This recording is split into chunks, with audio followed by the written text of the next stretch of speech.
खुश रहा।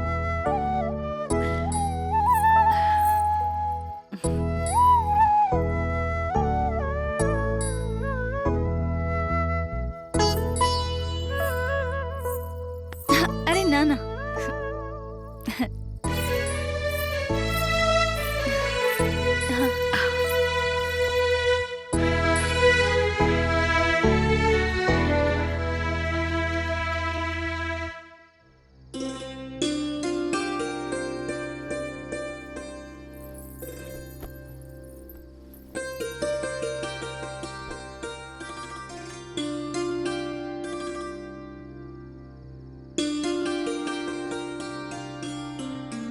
तो वाकई में बहुत खूबसूरत बाड़ू।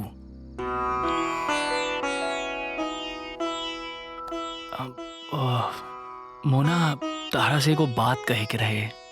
हाँ कहीं ना। देखा, हमरा खाती हमार दीदी जन बाड़ी वो देवी है। और आज हम अपना जिंदगी में जौन कुछ भी बानी ना, खाली उनकी वजह से बानी। और हमरा ये बात के पूरा उम्मीद बाकी जितना मान सम्मान हम अपना दीदी के दीनी, उतने मान सम्मान तू उनका के देबू। जी।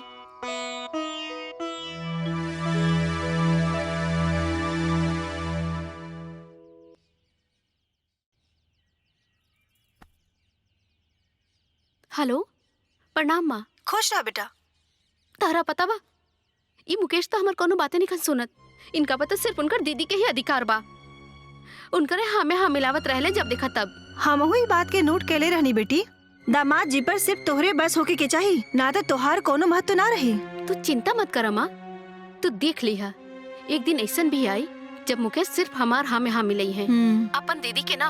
और ई हम बहुत जल्दी करके रहब, ई तू देख लिहा। अच्छा माई, हम तारा से बाद में बात करता नहीं, ठीक बा? ठीक बा।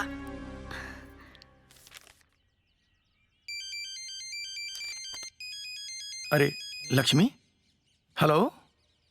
हेलो। हाँ लक्ष्मी, कैसन बाड़ू?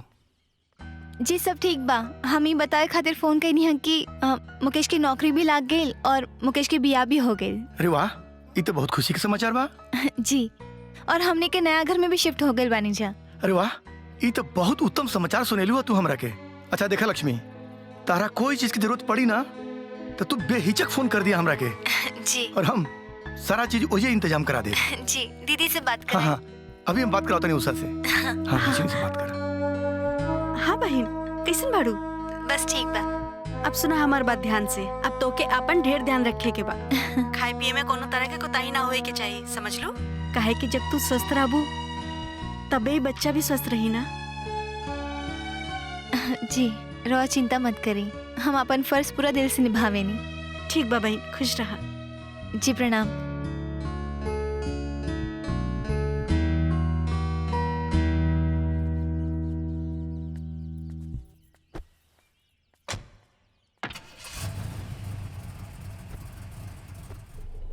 चले गए?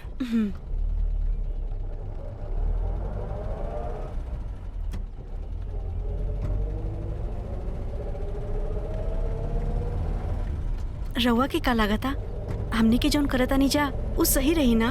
बिल्कुल उषा, अब 9 महीना बाद हमने के अपन घर आवल जाई और साथ में हमने के अपन बच्चा हुई। जी।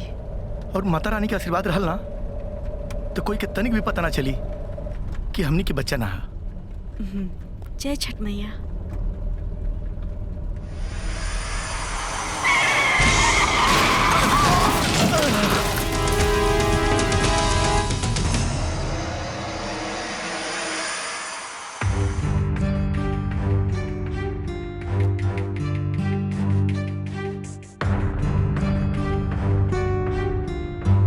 दोनों लोग कोमा में हैं। होश में आएंगे कि नहीं आएंगे पता नहीं।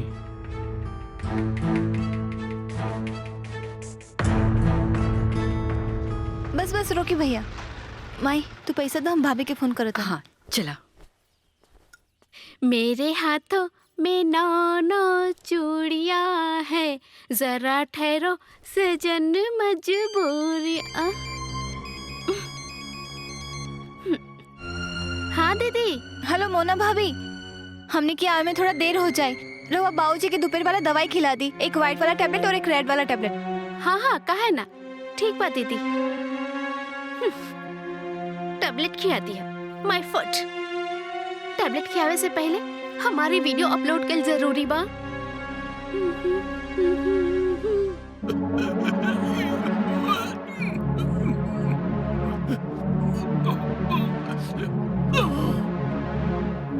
बहुत ज्यादा समय लग। बाबूजी, बाबूजी लगा तो बाबूजी दवा नहीं के जल्दी लेके आओ। हम लेके आओ थे।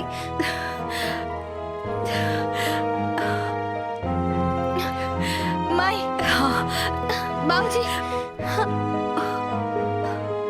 पानी पिलावा, पानी। आराम से। भाभी,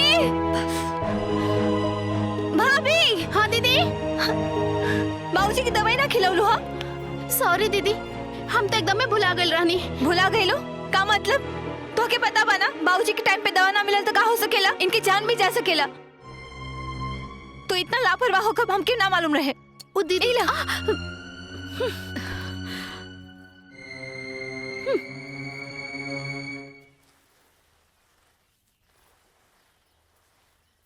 माई,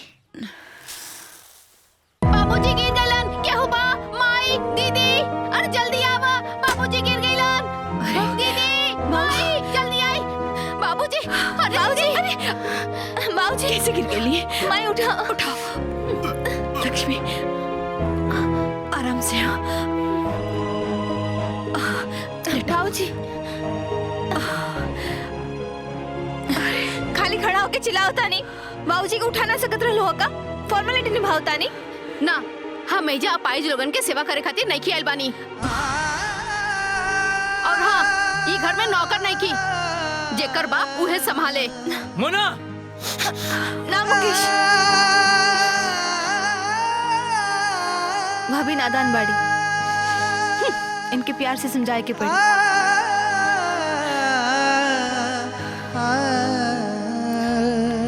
देखो भाभी, हमने के बहुत गरीब रहनी, बचपन से लेके आज तक हमने की बहुत मेहनत कही नहीं जा।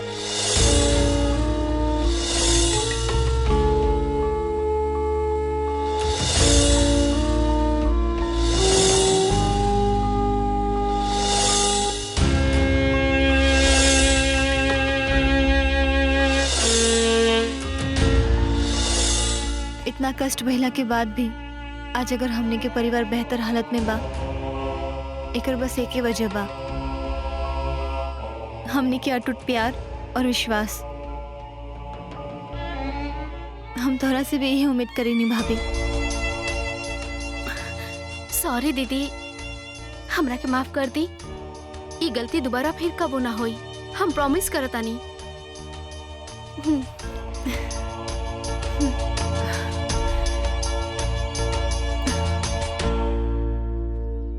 बहुत अच्छा पकड़ बनौले बाड़ू लक्ष्मी। तहरा वजह से मुकेश आज हमरा पे हाथ उठावले। याद रखब, ये बात हम कबो ना भुलाइब। हमके तो बस एगो मौका के इंतजार बा, फिर हम तहके बताइब कि हम का चीज हैं।